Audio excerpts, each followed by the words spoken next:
Hello మిత్రులారా, నమస్తే. నేను మీ అశోక్ ఆవుల ఫ్రమ్ ఖమ్మం.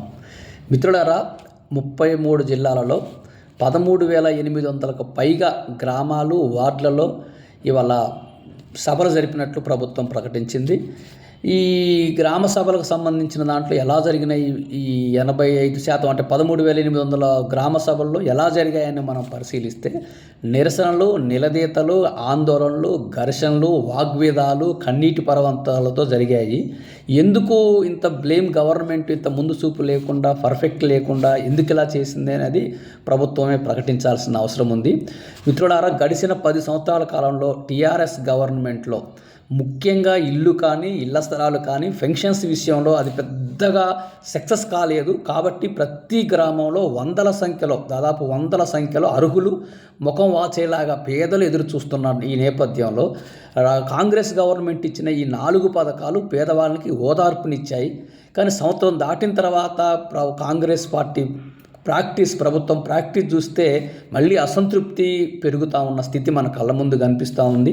తాజాగా జరిగిన గ్రామ సభల్లో అధికారులు వచ్చి ప్రతి ఊళ్ళో గ్రామ సభ నిర్వహించారు. ఈ గ్రామ సభలో అర్హుల లిస్ట్ని చదివినిపించి గోడకు స్టిక్ చేసి సమాధానం చెప్పకుండా వెళ్ళిపోయిన ఘటనలు అనేకం ఉన్నాయి. ఇప్పుడు మనం అడుగుతున్నది ప్రశ్న ఏంటంటే, గవర్నమెంట్ని ఇవాళ తెలంగాణ గవర్నమెంట్ రాగానే సమగ్ర సర్వే నిర్వహించాము. ఆ తర్వాత కాంగ్రెస్ గవర్నమెంట్ అధికారంలోకి వచ్చిన తర్వాత కులగణనలో కూడా చాలా సమగ్రంగా తీసుకున్నాము. ప్రజాపాలన దరఖాస్తులు కూడా పెట్టి ఉన్నాము. అంటే 3 సార్లు గడిచిన 10 ఏళ్లలో 3 సార్లు సమగ్రంగా సమాచారం, డేటా గవర్నమెంట్ దగ్గరకు వచ్చింది. ఇప్పుడు ఈ గవర్నమెంట్లో ఎన్ని ఆవులు ఉన్నాయి, ఎన్ని గేదెలు ఉన్నాయి, ఎన్ని పిల్లులు ఉన్నాయి, రేకులిల్లు ఎన్ని, చెట్ల కింద ఉండేవాళ్ళు ఎంతమంది, స్లాప్ ఇల్లు ఎన్ని, తడికలిల్లు ఎన్ని, అసలు ఇల్లు ఎన్ని, మహిళలందరూ, పురుషులందరూ, చదువుకునే వాళ్ళందరూ, ఇంత డేటా అంతా గవర్నమెంట్ దగ్గర ఉండింది. అయినా ఎందుకు ప్రతి ఊళ్ళో జెన్యూన్గా అర్హుల లిస్ట్ని మీరు ప్రకటించలేకపోయారు? అంటే సరిగా సర్వేలు బ్రహ్మాండంగా నిర్వహించారు. మనం ఏవైతే గతంలో ప్రజాపాలనలో వేసిన దరఖాస్తులకి అధికారులు ఇల్లు తిరిగారు, వాళ్ళ ఆడియో, వీడియో, ఫొటోస్ కూడా తీసుకున్నారు. ఇల్లు ఏ టైప్ ఇల్లు, ఈయన అనర్హుడా కాదని డేటా తీసుకున్నారు, దాన్ని అప్డేట్ చేశారు. బాగానే ఉంది. కానీ లిస్టు ప్రకటించే కాడికి వచ్చేలోపు అన్ని మతలబులు, మాయలు జరుగుతూ ఉన్నాయి. ఖమ్మం జిల్లాలో కూసుమంచిలో ఇందిరమ్మ ఇంటిని ప్రభుత్వ హెచ్ఎంకి కేటాయించినట్టు పేపర్లో వచ్చాయి.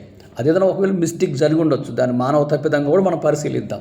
అదే మండలంలో రోడ్డు సైడ్ ఎకరం 1.2 కోట్ల రూపాయలు ఉన్నటువంటి ప్రాపర్టీ, అంటే 4 ఎకరాలు ఉన్న వానికి రేషన్ కార్డు వచ్చింది. పోనీ పాజిటివ్గా ఇంకా అది కూడా మానవ తప్పిదమని అనుకుందాం. కానీ వైరా మండలంలో కొన్ని గ్రామాలలో నేను ప్రత్యక్షంగా కొన్ని గ్రామ సభలకు హాజరై పరిశీలన చేశాను. కొన్ని గ్రామాలలో భర్త చనిపోయి 2 ఆడపిల్లలతో 100 రోజులు పని చేసుకొని ఇల్లు తిరిగి బట్టలు ఉతికేటువంటి ఒక పేద మహిళకు ఇందిరమ్మ భరోసా రాలేదు. మరొక చోట భర్త బీఓసీ కార్మికుడు రూపాయి కష్టపడి 2 పిల్లలతో తినక ఒక 120 గజాలు గవర్నమెంట్ ఇవ్వకపోయినా కొనుక్కొని ఇల్లు లేక అద్దెంట్లో ఉండి ఇల్లు చూపించినటువంటి, అంటే ప్లేట్స్ చూపించిన ఆమెకి ఇందిరమ్మ ఇల్లును కనీసం అర్హుల లిస్టులో లేదు. శాంక్షనింగ్ లిస్టులో పక్కన పెట్టండి, అర్హుల లిస్టులో లేదు.